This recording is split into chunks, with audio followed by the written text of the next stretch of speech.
guys, my name is Monster Nischay. Because it's Halloween. Happy Halloween. So today I was playing chess with Mr. Lion. Flashback. Okay, I'll move this one here. Oops. I'll help you. And then he suddenly disappeared. Where did Mr. Lion go? End of flashback. Like that. Nischay, I came back. Oh. You may be wondering where the witch hat came from. Okay. I was transported to a world full of magic. And then I became a witch or a wizard, depending whatever you care about. Okay. And also, I got this. You may be wondering how I just popped out of nowhere again, right? Yes. Because I'm a witch now. So Nischay, here, read this. You see, I thought you'd be able to help me with my spells. For Spells? Is he a wizard too? yes, Oh, okay. my spells for children are very clever, much clever than stupid giants like me. Stupid giants? Stupid giants! Stupid giants. Huh? Okay, start. I get you to help me with a gold spell and make some gold before the evening. Well, we don't mind helping you a bit, said Robert. Oh, so he's helping him make gold. For Goblin, Oh, okay. So then what happened? who like the big giant very much, don't cry. You splash the tear into your cocoa and will make it stay salty. Yuck. Salty cocoa is disgusting. Yes. Will you help me? Cried Big One. Oh, you good kind children. Well, I'll just clear away all these things and then we'll set up. Making a gold spell, he put the cups and plates into a huge sink and washed them up. Then he took the children into a big bare room with many chalk circles drawn on the floor. Chalk circles? Is he summoning a demon? No, right? No, right? Drawn on, yes. Okay. Then Maybe he's summoning Elmo. why is he summoning Elmo? So, Okay, what happened next? draw on the floor a big pot. He hung over a fire that burned strange green flames. Green flames. Okay, then what happened? You're a witch, you're meant to know about green flames. Green flames are magic flames. The end. Now then what happened? Now, first of all, I've got to write 6 words in the big of these chalk circles, he said, but oh dear me, I don't know how to spell them still.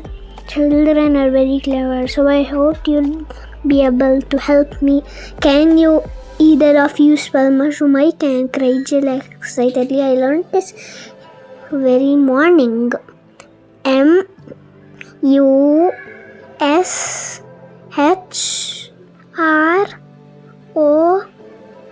M-U-S-H-R-O-O-M. Why were you looking every time you said the words? That's weird! And then what happened? The giant carefully wrote it down as the circle Jill spelled it. Then he looked up at her. Now, could you spell magic? He asked. Yes, said Jill. M-A-G-I-C. M-A-G-I-C. Magic. Yes. And then what happened? That was one of the words I had to learn this morning too. Well, would you believe it? All the words that the giant needed for his spells were the very ones Jill had to learn. Wasn't it a good thing that she had done them so well?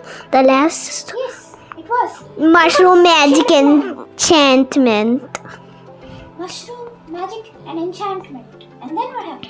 Well, the last one the giant wanted was enchantment. That's the hardest one, said Jill, and she frowned. Oh, I do hope I remember it properly. Cen. Where's your spelling book, Jill? Asked Robert, terribly. She left it on the hill, didn't she? Yes. Terribly, Stories. terribly afraid that Jill might spell the word wrong. After all, you could look it up before you spell it. We both left our books on the hillside, Jill. No, I must try and spell it out of my head. Oh, so she doesn't know. Think for a minute. Yes, I've got it. ENCHANTMENT.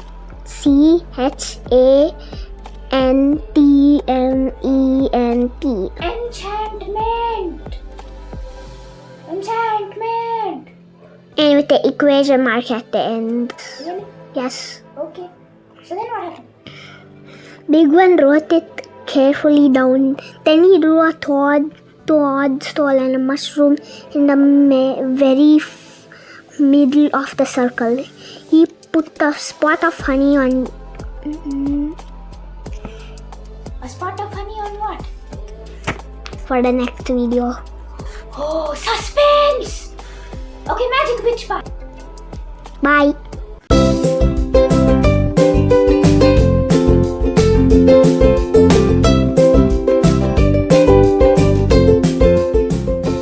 Hello, my name is Niyati and that's enough creepy talking for now. So today we're going to be talking about the celestial events of November. So let's start with November, the first event, which is on November 4th, which is Uranus at opposition. So what does Uranus at opposition mean? It means that, Uranus is probably the last planet that you can see with your naked eye in the sky, because Uranus is very, very, very, very, very, very, very far away from us. Like unimaginably far away from us. At least for me. Maybe you can imagine it, but I can't. So that's probably why Uranus is very hard to see in the night sky. But this time, Uranus will look brighter because it will reflect a lot of the sun's light. So it will look brighter in the night sky. November 7th, we have a comet called Churyumov-Gerasimenko. Can't scientists name their comets something easier to pronounce to make everybody's lives easier, because this is very hard to pronounce and I'm not going to pronounce it again. So this asteroid will be at its brightest. So it's like what Uranus did. It will reflect most of the sun's light and it will look very bright in the night sky. So if you like comets, you will like this comet. Okay, we have another event on November 7th, which is Venus at lunar occultation. What does Venus at lunar occulation mean? It means that the moon will pass in front of Venus, at least from how we see it. The moon actually can't go in front of Venus in its orbit because it's very far away from Venus. So what this means is just that from our perspective, it will look like this is Venus and this is the moon, and it will pass in front of Venus, which will be interesting to see because the moon will be a crescent moon at that time. So it will only cover 20% of Venus. So next, on November 10th, we have we have the close approach of Moon and Saturn. So why is Moon no longer having close approaches with the inner planets, like how it did in 2020? But we didn't talk about 2020 because we didn't have the series in 2020. So it's not like that anymore. But it is still passing by the outer planets, the gas giants like Saturn. So all it means is just the Moon and Saturn having close approach, but it will not be like the December's great conjunction of last year. And then on the next day, November 11th, we have close approach of Moon and Jupiter. It's like Saturn, but except it's Jupiter. And then on November 12th, we have the first meteor shower of November, which is the Northern Torrids meteor shower. So Northern Torrids meteor shower is called Northern Torrids meteor shower because it will be happening in the constellation of Taurus, and it will be very interesting to see. It produces up to 15 meteors per hour, which will also be interesting to see because 15 meteors per hour is actually a lot of meteors. And also it will be visible. You can look for them at like midnight and 6 o'clock. in the morning, and it will be really interesting to see. Then on November 16th, we have the peak of the Leonid's meteor shower. And this is also called Leonid's meteor shower because it will happen in the constellation of Leo, which looks like a lion. I'll put a picture of it here. Okay, so it's called that, but it actually started in October and it will continue till November 30th. It started in October 20th and it will continue till November 30th, and its peak will be at November 16th, which is why it's called peak of the Leonid's meteor shower. Okay.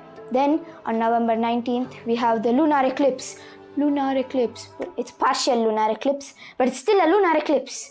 So this time we can actually see it from India, which will be very fun because I like lunar eclipses, as you know. And also the other people who can see it will mostly be in North America and Northeast Asia.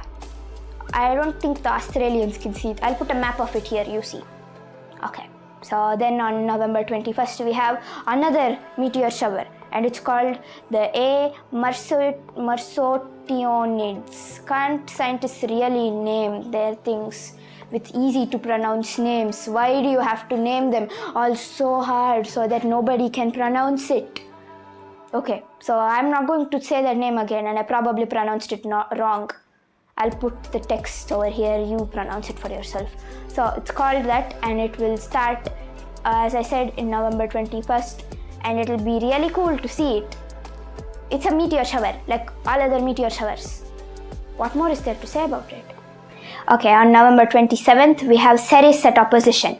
Now, what is Ceres? Ceres is one of the dwarf planets like Pluto, the forgotten planet, which should deserve its own video, so I'll make that with the solar system series, which will probably be the last episode.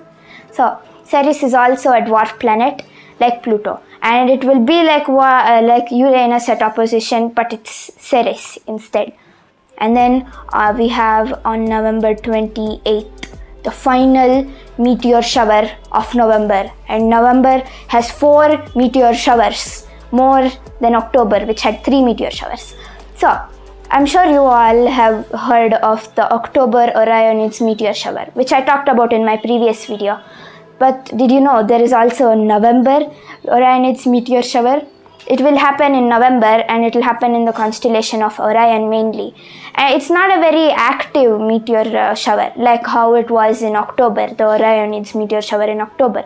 And it's expected, and it's maximum ZHR, which means zenithal R rate.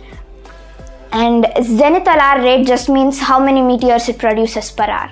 And it's expected to have only 3, which is not actually a lot, unlike the Taurid's meteor shower, which had 15.